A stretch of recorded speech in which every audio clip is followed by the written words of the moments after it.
नमस्कार, बिज तक पर बिज अड्डा में आपका स्वागत है।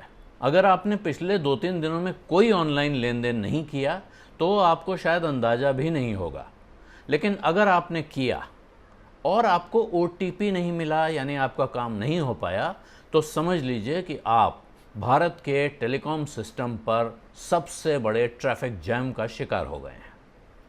ये करीब करीब उसी तरह का जैम है जैसा टोल प्लाजा पर फास्टैग नहीं होने की वजह से पिछले दिनों लगे या टोल मशीन बंद हो जाने से लगते हैं। ख़ास बात यह है कि इसकी वजह कोई टेक्निकल स्नैग या ग्लिच यानी कोई तकनीकी गड़बड़ी नहीं है। असल में ये आपके पास SMS के ज़रिए जो बहुत सारा कचरा आता है उसको साफ़ करने या रोकने की कोशिश है।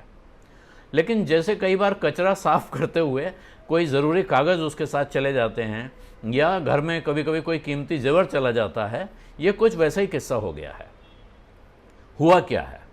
हुआ ये है कि हमारे और आपके पास थोक के भाव जो अनवांटेड SMS संदेश आते रहते हैं, उनको रोकने के लिए ट्राई ने 8 मार्च की रात से यानी संडे की रात से एक नया सिस्टम लागू किया है, जिसमें सारे टेलीकॉम ऑपरेटर्स को कहा गया है कि वो अपने ऐसे सारे संदेशों को रोकने का इंतज़ाम करें। जो भी SMS जा रहे हैं आपके सिस्टम से, उनमें से ऐसे सारे SMS रोक दिए जाएं जिनको भेजने वाले कमर्शियल SMS, आप अपना व्यक्तिगत संदेश भेज रहे हैं वो नहीं, जो किसी कमर्शियल इस्टेब्लिशमेंट से SMS निकलता है उसको रोक दिया जाए जब तक कि वो भेजने वाला नए सिस्टम के तहत रजिस्टर्ड नहीं है।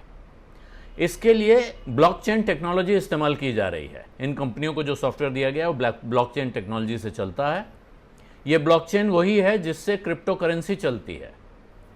इस टेक्नोलॉजी में ऑपरेटर एक मैसेज स्क्रबर का इस्तेमाल करते हैं। स्क्रबर क्या होता है? स्क्रबर आम भाषा में बर्तन मांजने वाले जूने को या ऐसी ही चीज़ों को कहा जाता है जो खरोच खरोच कर सफाई करने के लिए इस्तेमाल होती हैं, रगड़ रगड़ कर साफ करने के लिए।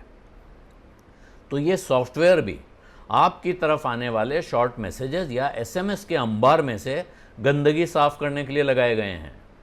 यहाँ इसका काम क्या है कि सिस्टम से गुजरने वाले हर SMS को पहले वेरीफाई किया जाए और तभी आगे बढ़ाया जाए, और जो वेरीफाई नहीं हुए वो सारे SMS स्क्रब हो जाते हैं, यानी वो ठिकाने तक पहुंचते नहीं हैं। इरादा तो बहुत बढ़िया है। आप भी सोच रहे होंगे फालतू के SMS बंद हो जाएं तो कितना आराम मिले। लेकिन हुआ क्या? हुआ ये कि इतवार की आधी रात को सिस्टम शुरू हुआ, यानी 12 बजे रात में मिडनाइट ज़्यादातर चीज़ें लागू होती हैं। हमारे देश की आज़ादी भी आधी रात को आई थी। तो आधी रात को सिस्टम शुरू हुआ और सोमवार को पता चला कि बहुत से बैंकों के, पेमेंट कंपनियों के, डिलीवरी ऐप्स के, यहाँ तक कि आधार वेरिफिकेशन वाले और कोरोना का टीका लगवाने के लिए जो कोविन ऐप है उसके रजिस्ट्रेशन के OTP भी लोगों तक नहीं पहुँच रहे हैं। OTP आपको मालूम ही है, ज़्यादातर जगह से SMS पर ही आता है। अब जिनको कोई लेन देन करना था या जिनका ज़रूरी काम अटका हुआ था, उनके लिए तो मुसीबत हो ही गई। देश भर में हर रोज़ करीब 100 करोड़ कमर्शियल मैसेजेस भेजे जाते हैं। एक दिन में 100 करोड़ मैसेज। अंदाज़ा ये है कि इनमें से करीब 40% सोमवार को अपने ठिकाने तक नहीं पहुंच पाए। बैंकों से भेजे गए 25% मैसेजेस भी इसी गति को प्राप्त हुए, यानी वो भी रास्ते में ही गायब हो गए, वो ठिकाने तक नहीं पहुंचे। अब बैंकों ने, पेमेंट ऐप चलाने वालों ने और भी जिसके मैसेज अटके थे उन सब ने, उन तमाम कारोबारियों ने इसके लिए टेलीकॉम ऑपरेटरों को और नए सिस्टम को, नए इंतज़ाम को जिम्मेदार ठहराया। लेकिन टेलीकॉम कंपनी की तरफ से बताया गया, ज़्यादातर कंपनियों ने बताया कि साहब ये गड़बड़ी हमारे सिस्टम की वजह से नहीं हुई है। ये संदेश भेजने वाले कंपनियां जो मैसेज भेज रही हैं या वो सरकारी डिपार्टमेंट जो भेज रहा है या जो भी भेज रहा है, वो इसके लिए जिम्मेदार हैं, क्योंकि ट्राई की गाइडलाइंस के हिसाब से इनको अपना रजिस्ट्रेशन करवाना था ताकि वो ऐसे मैसेज भेज सकें। और 8 मार्च को जब ये डेडलाइन ख़त्म हुई है, उस वक्त तक इनमें से बहुत से लोगों ने, बहुत सी कंपनियों ने, ऑर्गेनाइजेशंस ने, सरकारी विभागों ने अपने रजिस्ट्रेशन का काम पूरा नहीं किया था। ट्राई ने ये नियम 2018 में जारी किए थे। ऐसा नहीं है कि रातों रात फैसला हो गया है।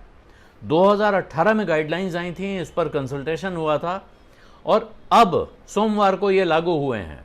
इस बीच कई बार अलर्ट भेजे गए, याद दिलाया गया और टेलीकॉम कंपनियों ने बाकायदा विज्ञापन देकर भी कंपनियों को चेताया था कि अपना अपना रजिस्ट्रेशन करवा लें। फिर भी ऐसा नहीं हुआ, तो उसके लिए जिम्मेदार कौन?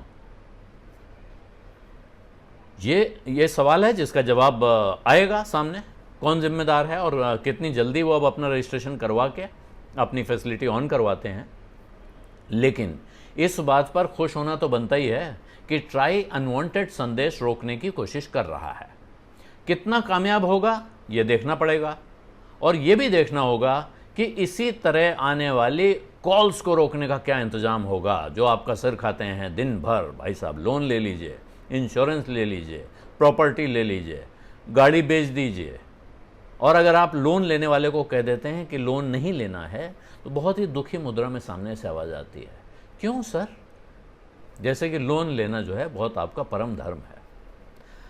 बिज अड्डा आपको कैसा लग रहा है बताना मत भूलिएगा, कमेंट बॉक्स में लिखिए। किसी और चीज़ पे जानकारी चाहते हैं, कुछ सुनना चाहते हैं, तो वो भी लिखिए। कोशिश करूंगा कि आपकी इच्छा पूरी कर सकूं। धन्यवाद, नमस्कार।